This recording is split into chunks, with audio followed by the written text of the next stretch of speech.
مسلک ہیں، بعض نے کہا کہ یہ خواب کا واقعہ ہے، بعض نے کہا یہ روح کی سیر ہے۔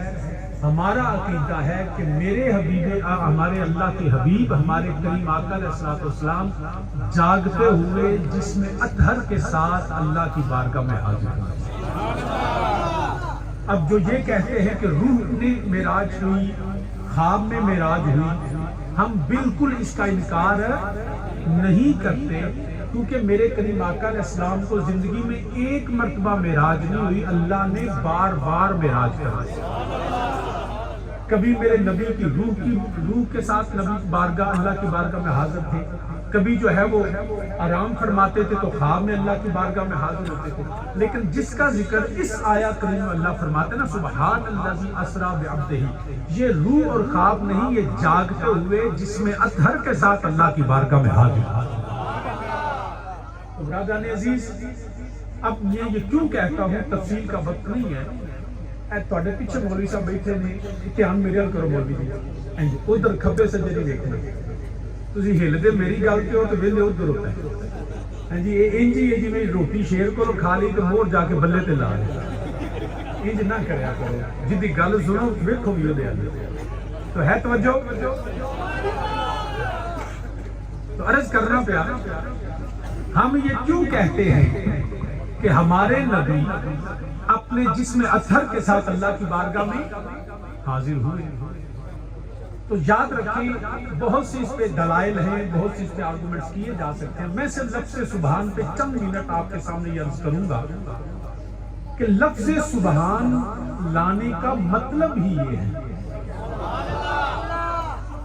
کہ پاک ہے عجز سے، انکساری سے، کمزوری سے وہ میرا اللہ پاک ہے۔ ان اللہ علی کل شیء قدیر، وہ قادر مطلق ہے، جو چاہے جب چاہے جیسے چاہے میرا اللہ کر سکتا ہے، اس کے لیے کوئی چیز مشکل نہیں، ناممکن نہیں۔ جو میرا رب ارادہ فرمائے، جو رب ساری کائنات، کتنا کوئی طاقت والا ہو، کتنا کوئی جلیل القدر ہو، کتنا کوئی فضیلت والا بلندی والا ہو، یاد رکھنا ساری کائنات دنیا کے اندر، آسمان ہو، زمین ہو، مشرق ہو، مغرب ہو، شمال ہو، جنوب ہو، مخلوقات میں انسان ہو، جن ہو، ملائکہ ہو، جبریل امین بھی میرے اللہ کے محتاج، میکائیل بھی میرے اللہ کے محتاج، حتیٰ کہ انبیاء علیہ السلام کی جو جماعت ہے وہ ساری کائنات میں سب سے افضل جماعت ہے۔ لیکن یاد رکھنا نبیوں میں بھی سارے نبیوں سے افضل میرا نبی ہے، میرا نبی بھی اپنے اللہ کا محتاج۔ وہ نبی عالم صلی اللہ علیہ وسلم جو اشارہ کرے تو سورج لوٹ آتا ہے، جو اشارہ کرے تو چاند ٹوٹ جاتا ہے، وہ نبی جو اشارہ کرے تو یاد رکھنا زمین سبزہ اگل دیتی ہے، میرا نبی اشارہ کرے تو نظام کائنات بدل جاتا ہے، میرا نبی اشارہ کرے تو بادل برستے ہیں، میرا نبی اشارہ کرے تو پتھر بولتے ہیں۔ مگر یاد رکھنا میرا نبی ہر موج، ہر کلام، ہر صفت، ہر شان، حتیٰ کہ نبی ہونے میں بھی اللہ کا محتاج ہے۔ یہ ہمارا اہل سنت کا عقیدہ ہے، نبی ہونے میں بھی اللہ کا محتاج ہے۔ وہ میرا اللہ ہے جو بے نیاز ہے۔ وہ حضرت میاں صاحب نا، آپ مکانوں خالی اس کی کہ کوئی مکان نہ خالی۔ میرا خیال ہے آپ چاہتے نہیں کہ میں آپ کو پڑھ کے سناؤں۔ آپ مکانوں خالی پڑھوں، لیکن آپ کو پتا ہے میں اکیلا نہیں پڑھوں گا، میرے ساتھ پڑھیں گے انشاءاللہ۔ حضرت رومی کشمیر میاں محمد بخش عارف کھری رحمت اللہ تعالی علیہ آپ فرماتے ہیں،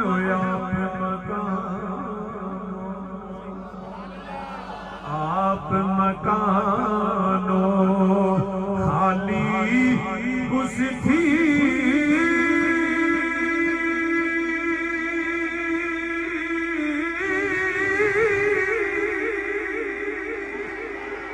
کوئی مکان نہ خالی،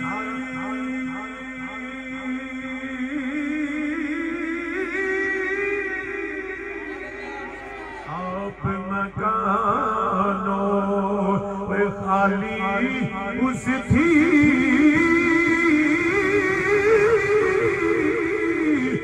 کوئی کوئی مکان نہ خالی، ہر ویلے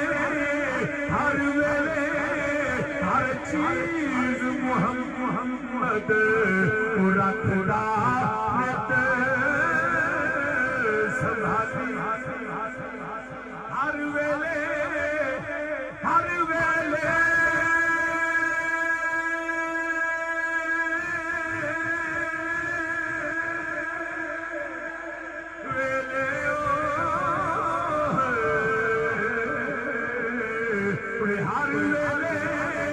ہر چیز محمد رکھدا نت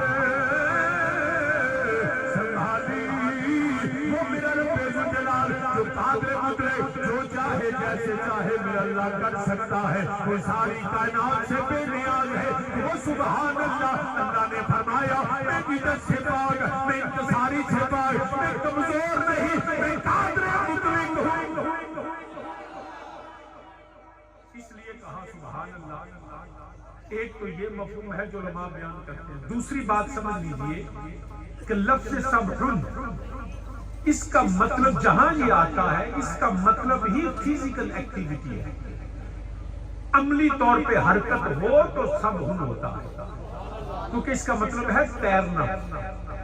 بعض احباب السابحات کشتیوں کو کہتے ہیں جو پوری رفتار کے ساتھ پانی کو چیرتی ہوئی اپنے کنارے کی طرف رواں دواں ہو، اس کو کہتے ہیں سابحات۔ وہ کشتیاں جو پانی میں چلتی رہتی ہیں، ہوا کے دباؤ کو توڑتے ہوئے وہ چلتی رہتی ہے۔